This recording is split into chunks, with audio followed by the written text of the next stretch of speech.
Dustin shocked me because we were filming a scene. Sorry about that.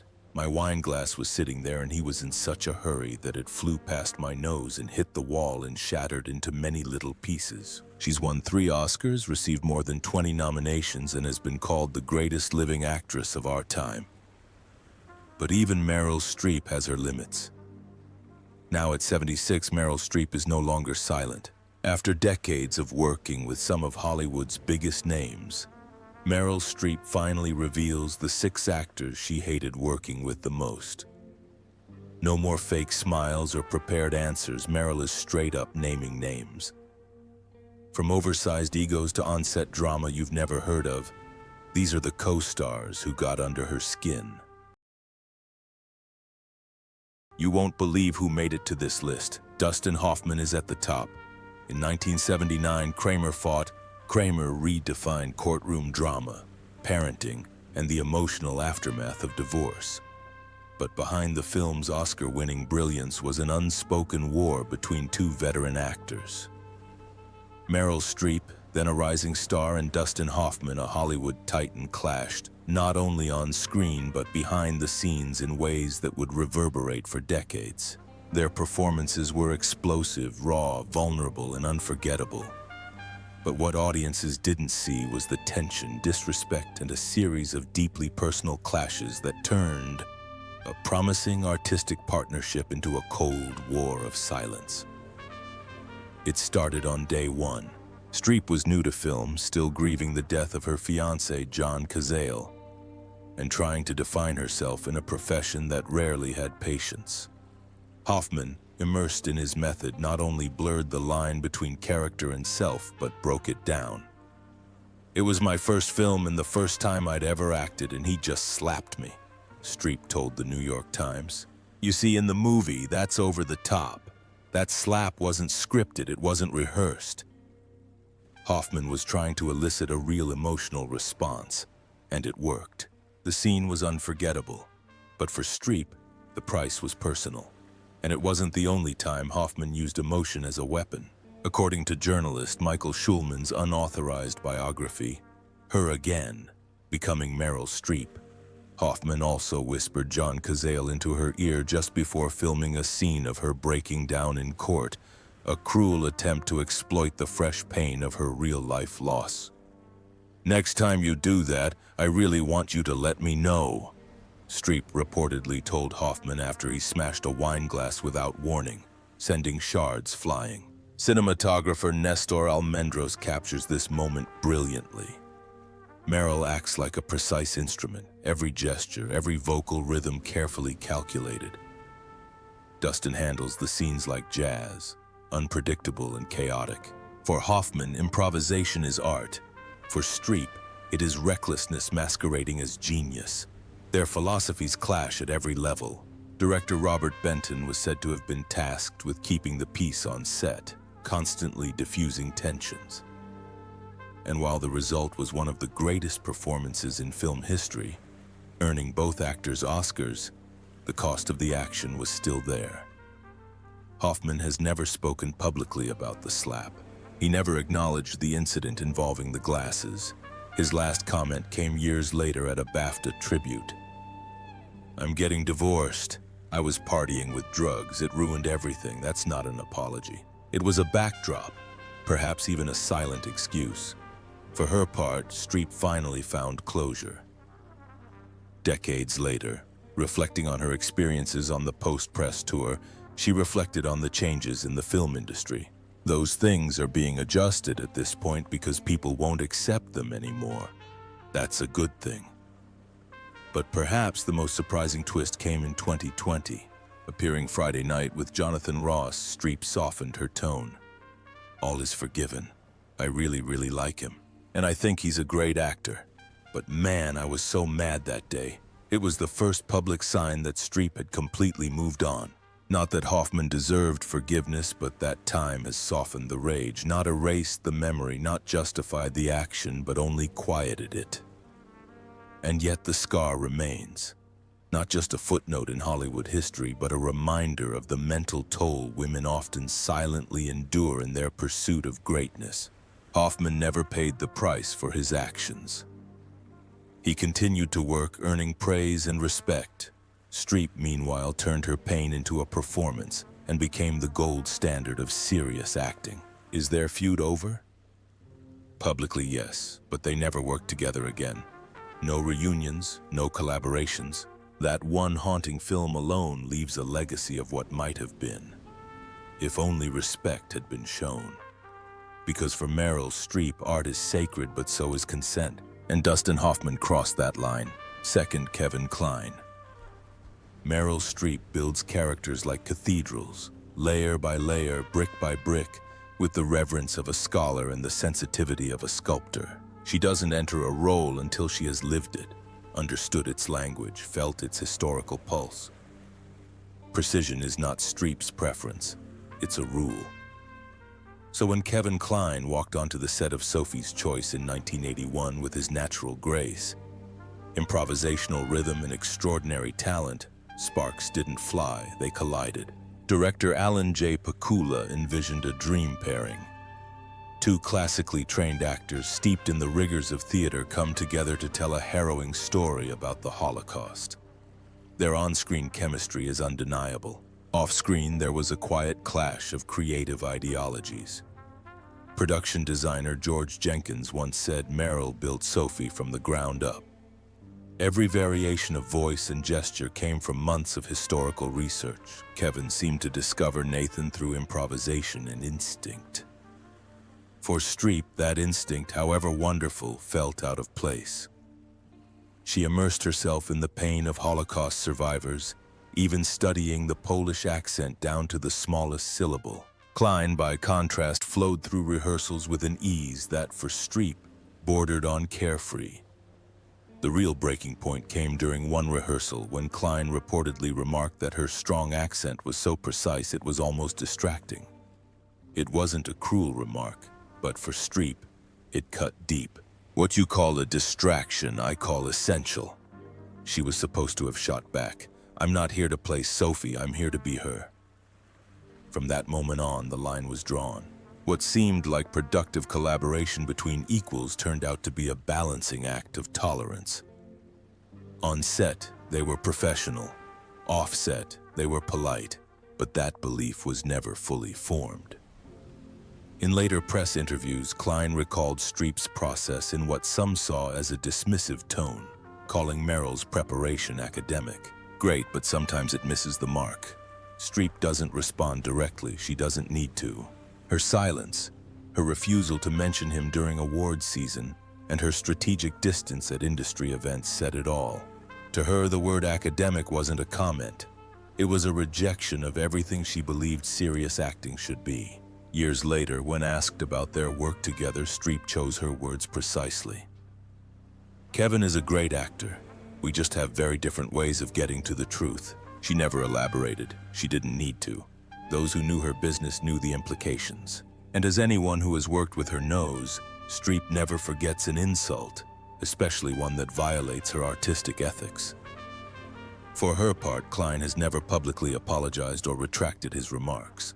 He probably didn't consider it a fight. Perhaps for him, it was simply two methods colliding in the chaos of creation. But for Streep, it was more than a collision. It was an intrusion into the sacred ground where preparation meets performance, where history meets humanity. Kline's improvisational instincts may have made some scenes pop, but they left Streep feeling exposed, unsupported, and ultimately belittled. They never worked together again. In the decades that followed, both actors chose their own paths. No public criticism, no tabloids. But the cool politeness between them was evident in interviews and red carpets. Streep, a consummate professional, kept her distance. Kline, equally composed, avoided mentioning Sophie's Choice unless prompted. Third, Jack Nicholson. Jack Nicholson, on the other hand, does not build characters. He delivers. He walks onto the set with the confidence of someone who understands that charisma is performance. He doesn't disappear into roles. He bends them to his side. And for Meryl Streep, it's not just a difference of style. It's a violation of artistic integrity. Jack represents everything Meryl thinks is wrong with the modern film world, according to casting director Juliet Taylor, who worked with both legends on separate projects. He's more interested in being Jack Nicholson than disappearing into characters. The conflict between them isn't theatrical, it's ideological. It all started in the 1980s when both actors were at the peak of their careers. Directors and studios dreamed of pairing them, but Streep, always a talented actress, hesitated. She reportedly turned down several high-profile scripts that would have cast her opposite Nicholson. The reason? A quiet but persistent skepticism about whether he would ever put story before character. That skepticism turned to unease when the two finally collaborated on Mike Nicholson's 1986 romantic comedy Heartburn. Streep had just lost her original co-star Mandy Patinkin, who was fired on day one, and was completely surprised when Nicholson took the role. In real life, Nicholson is charming but also ruthless. He flirts a lot. He teased. He established personal boundaries in a way that, while not explicitly scandalous, made Streep angry. Author Erin Carlson revealed in Queen Meryl that she had to fight him, noting that Nicholson's behavior quickly went from playful to insistent. On set, their styles clashed like oil and water. Streep brought months of emotional preparation. Nicholson brought instinct and improvisation. While they never openly argued, their scenes were cold, mechanical, lacking the trust that fueled their great chemistry. Streep reportedly confided to Nicholson that she felt he was uninterested in the work, only wanting attention. Years later, when asked about acting legends and public perception, she responded implicitly. Some critics are adamant that Santa Claus is their father with a beard, that he is actually a human being, that Jack Nicholson is Jack Nicholson. That is not just an observation. It's a scalpel. Streep is pointing to the cult of personality. The idea that acting alone can be genius without process, without preparation, without craft. Unsurprisingly, Nicholson is undaunted. He once called this method acting intellectual masturbation, mocking the very discipline on which Streep built her legacy. His tone is not angry. It's funny. Acting is like sex, he said in an interview with Rolling Stone magazine. You can't really talk about it without sounding like an idiot. Just do it. That to Streep says it all. Their second film together, 1987's Ironweed, was less intense, but no warmer either.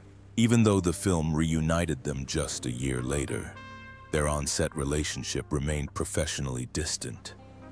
They showed up, they did their jobs well, but the creative magic that should have ignited between the three-time Oscar winners never did. Over the years, both actors maintained public diplomacy. No scathing interviews. There was no onstage conflict, just absence. Streep never praised him in speeches. Nicholson never mentioned her in his flashbacks. The feud, if it could be called that, never erupted, but it never healed either. No sign of reconciliation, no joint appearances, no warm thanks at awards shows. It's just a quiet, unspoken understanding. They'll never see things the same way. For Nicholson, acting is alchemy, a spontaneous burst of personal energy. With Streep, it's architecture, calm, deliberate, and precise. Both are true, and that's why they don't get along. Nicholson is now largely retired, a Hollywood recluse. Streep is still active, still giving exquisite performances, still preparing with the same intellectual fire. When asked about actors who value character over preparation, she doesn't name names. She doesn't have to. Because with Meryl Streep, some performances belong to history and some belong to legend. And Jack Nicholson, for all his charisma, never switched from the latter to the former. There is a craft, she once said. Even in their most successful moments, the best actors know what they are doing deep down. That's what separates performance from play. For her, that's the line. And Jack has never supported it. Thursday, Gwyneth Paltrow. For Meryl Streep, acting is a calling. A career is rooted in discipline, passion, and truth. It is not a red carpet show, a commercial deal, or a prearranged interview. It is sacred work, sacred. So when Gwyneth Paltrow burst onto the Hollywood scene in the late 90s, With her pedigree, poise, and uncanny ease, Streep didn't see a kindred spirit. She saw a warning sign. Streep once remarked that she was charming when she appeared on a panel discussion. But the allure isn't the point. It's not a taunt. For Streep, it's an accusation. The tension doesn't come from a single explosive moment. It doesn't come from backstage tantrums or loud arguments. No, this is a colder, more surgical affair. A quiet struggle defined not by insults, but by silence. When Paltrow won an Oscar for Shakespeare in Love in 1999, audible sighs were heard in some corners of the Dolby Theater, not because of the win, but because of what it seemed to symbolize. Meryl Streep gave a more technically demanding performance in One True Thing that year, and many in the industry assumed she would walk away with the statuette. Instead, she watched Paltrow sob throughout the speech, which Streep said probably said more about celebrity appeal than artistic merit. It felt like the Oscars were voting for the next fashion icon, not Best Actress, a longtime Academy member confessed. Streep was quiet behind the scenes, but her silence spoke volumes. She didn't publicly congratulate Paltrow. She didn't mention the win in interviews. And more notably, she avoided sharing about panels, events, or stages that Paltrow also attended. A few years later, in an interview with The Guardian, Streep was asked about the state of young Hollywood. Her answer was surgical. "I worry that we are entering an era where acting is confused with presence, where real work is eclipsed by the spotlight." Critics and insiders have read between the lines and seen a mirror image of Paltrow. Even Alec Baldwin, who has worked closely with both actresses, once joked, "Meryl knows the phone book, Gwyneth knows her feelings." The joke, delivered at a dinner party, struck a chord with both women. Streep reportedly responded with a wry smile. Paltrow did not. According to a former Miramax publicist, Paltrow was deeply hurt by what she found to be a silent rejection. The source said she always wanted Meryl's approval. Growing up, she heard her name mentioned in the same sentence as Meryl. But once she got close enough, she realized Meryl had no intention of passing the torch. For Streep, the issue isn't personal, it's philosophical. She sees Paltrow as part of a generation that values fame over looks, privilege over preparation. And it's not just acting. Paltrow's move into lifestyle branding and her infamous Goop empire has only deepened the chasm. It's like watching an actress turn into a scent, one of Streep's collaborators whispered during a roundtable discussion. Streep, however, never directly attacked her. That's not her way. Instead, she praised actresses like Cate Blanchett, Saoirse Ronan, and Florence Pugh, women who were known for playing their roles rather than dominating the headlines. When asked about Paltrow's performance in Proof, a film that was supposed to mark her return to serious drama, Streep deftly deflected. "I think the film has a strong intention. Not that the acting is great or that Gwyneth is good, but just that it's intention. As for Paltrow, she's been more vocal, though always masked by a diplomatic facade. Meryl is intimidating," she told Vogue in 2010. "She sets the standard for all of us. Whether she sees me that way, I don't know." She knew, and despite her attempts to expand the circle through social media compliments, press comments, even private notes, Streep kept her distance. A former assistant said she kept a few actors in her circle of friends. Gwyneth was never one of them. Sixth, Jeremy Irons. In the history of cinema, there have been few confrontations as intellectually intense as the one between Meryl Streep and Jeremy Irons. It wasn't a battle of egos or tabloid scandal. It was something deeper, an artistic clash between two masters of their craft, each unwilling to budge to the other's view of what authenticity in acting really meant. They were supposed to be a dream couple, both classically trained, both revered for their earnestness, both capable of turning a whisper into an earthquake on screen. But from the first rehearsal room together, the chemistry was intense. Jeremy sees the characters as beautiful objects to be polished and displayed, says renowned voice coach Tim Monick, who has worked closely with both actors on various occasions. Meryl approaches them as archaeological sites to be carefully excavated. That distinction between poetry and excavation informs the rhythms of their dynamic. Where Streep believes in digging deep into layers of emotional truth, Irons believes in control, clarity, and elegance. His acting is something aristocratic, hers is intimate, honest, and raw, and neither style has patience for the other. The tipping point came during a rehearsal for a period drama that never got made. One insider described the rehearsal room as a battleground of furrowed brows and suppressed sighs. At one point, Irons reportedly remarked during a break that Meryl's voice was perfect, but at other times it felt like she was auditioning for the role with the best technique, not the person. For Meryl, who was famous for her belief that technical detail was the gateway, not the distraction, to character truth, the comment was a slap in the face. According to another witness, her reaction was cool but measured. If you think emotional truth and detail are polar opposites, Jeremy, you're missing the point. You are performing in front of people, not for them. From that moment on, the atmosphere between them became cold. They avoided each other at events. Their agents quietly ensured they were never considered for the same cast. At a film festival roundtable, when asked which of her fellow actors she most admired, Streep praised actors who sacrificed their egos for the sake of the story, a remark many believed was aimed squarely at Irons. Jeremy, never one to back down from an intellectual debate, later told The Guardian that Meryl was absolutely incredible. But sometimes I feel like the technique can be very seductive. You start to marvel at the skill instead of getting lost in the character. And that, in many ways, shaped the rift between them. Not as a childish conflict, but as a philosophical divide. With Streep, Irons' method is emotionally cold. With Irons, hers is theatrical exaggeration disguised as deep emotion. What makes this feud particularly tragic, however, is its enormous potential. They can create magic, one director laments.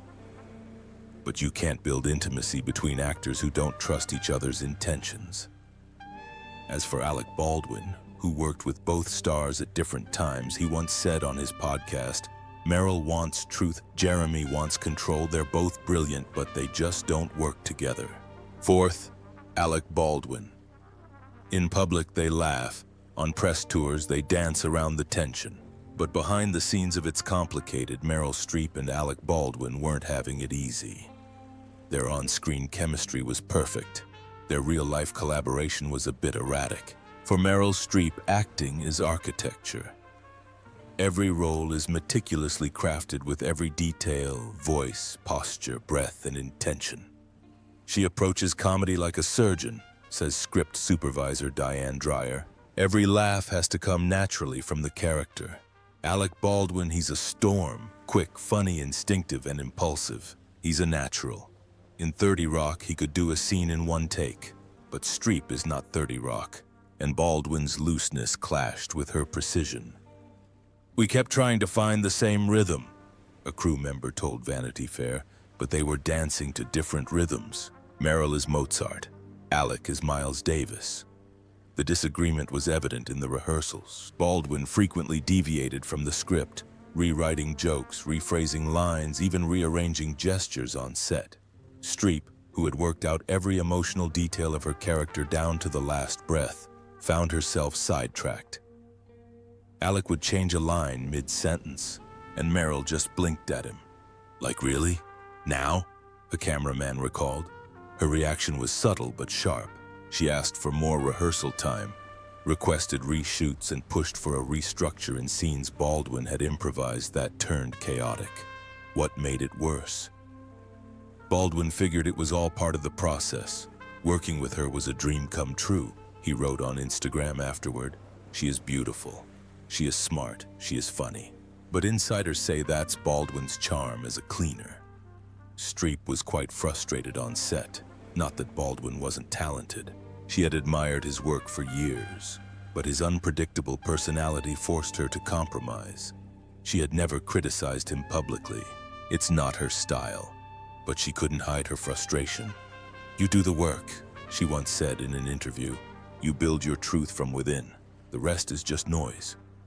To those who knew her, that was not a general comment. That's aimed at actors like Baldwin, who rely more on charisma than image, and Baldwin doesn't seem to mind. At a press conference promoting the film, he joked that she's a maverick, the Bette Davis of her generation. You can't walk onto a set without her knowing unless you want to get stared at. He said it as a compliment. Streep didn't laugh. Despite the disagreements, however, they made it work. It's Complicated was a success, both critically and commercially. But the collaboration was never repeated. No second films, no follow-up projects, just polite interviews and public praise. Nothing to hide the creative inconsistency. Was there discord? Not the classic attention-seeking kind. No shouting, no insults, no walkouts. But there was a professional chasm between them, built on radically different ideas about acting. For Baldwin, acting is play. For Streep, it is sacred labor. And for an actor who values structure, Baldwin's chaos is nothing new. It's confusing. They remain friendly in public. They pose for photos, compliment each other in interviews, and even joke around when the cameras are rolling. But in real life, Streep keeps her distance. Meryl acts like an orchestra, a member of the It's Complicated crew commented. If you're out of tune, she won't tell you, but you'll feel it. And Alec Baldwin? He still calls the experience a career highlight. Maybe not because it was easy, but because getting through it felt like an accomplishment. To this day, Streep has never asked Baldwin to co-star again, and she never will.